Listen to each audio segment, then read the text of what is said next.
जी, अस्सलाम वालेकुम टीम। अच्छा, एक ना वीडियो मैंने शेयर किया जिसमें पेशेंट का ना फीडबैक है। ये शेयर करने का मकसद ये है कि ये पेशेंट है, मोटा पेशेंट है, अच्छा खासा मोटा पेशेंट है, ओबीस पेशेंट है।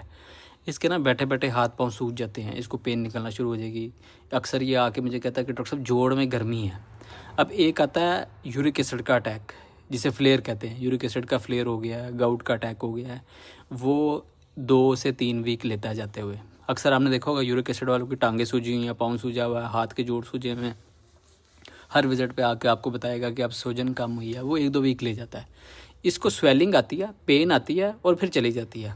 ये आरए फैक्टर का पेशेंट है, रीमाटाइड आर्थराइटिस। इसका इम्यून सिस्टम इसी के जॉइंट को खा रहा है। जैसे ही अटैक करता है तो इसको फ़ौरन से जो है वो पेन निकल आती है, स्वेलिंग निकल आती है। अब करना क्या है, ये पेन किलर इंजेक्शन लगवाता रहा, पेन किलर मेडिसिन खाता रहा, नहीं फ़र्क पड़ा ना। इसकी जो एक्चुअल ट्रीटमेंट है ना, वो हमने इसका इम्यून सिस्टम ही सप्रेस कर देना है।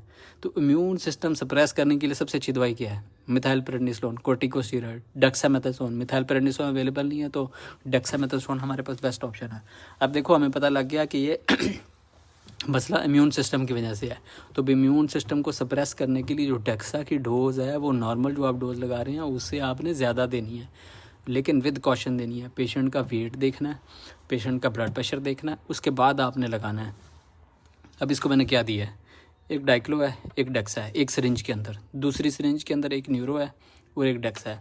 अच्छा, जो न्यूरो है ना, वो डेक्सा के साथ मिक्सअप हो जाता है, डाइक्लो के साथ नहीं होगा, प्रेसिपिटेट बना देता है। तो इस वजह से आपने इसको अगर मिक्स करना पड़े आपको ऐसे पेशेंट में, तो आपने डेक्सा और न्यूरो को मिक्स कर लें।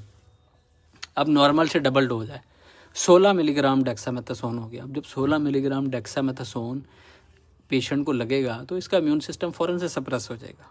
उसके पास ऑप्शन नहीं है, ऐसे पेशेंट में घबराना नहीं है। उसकी बीमारी इस तरह की है ना, बहुत सारे लोग डर जाते हैं। इवन डायबिटिक पेशेंट आता है, उसके अंदर नहीं लोग देते कि शुगर बढ़ जाएगी इसकी। शुगर तो उसकी वैसे भी दिन में बढ़ गई है, वो आलू के पराठे और पता नहीं क्या क्या खा रहा है, उसकी अनकंट्रोल है पहले ही शुगर। तो शुगर अगर वक्ती तौर पे ऊपर चली भी जाती है तो वो मसला नहीं है, वो क्रॉनिक डिजीज़ है, आहिस्ता आहिस्ता दोबारा कंट्रोल में आ जाएगी। तो अभी उसका मसला क्या है, उसको फ़ौरन से अटैक हुआ हुआ है आर ए फैक्टर का, रिमोटाइड आर्थराइटिस का। तो अभी तो उसका इम्यून सिस्टम सप्रेस करना है ना।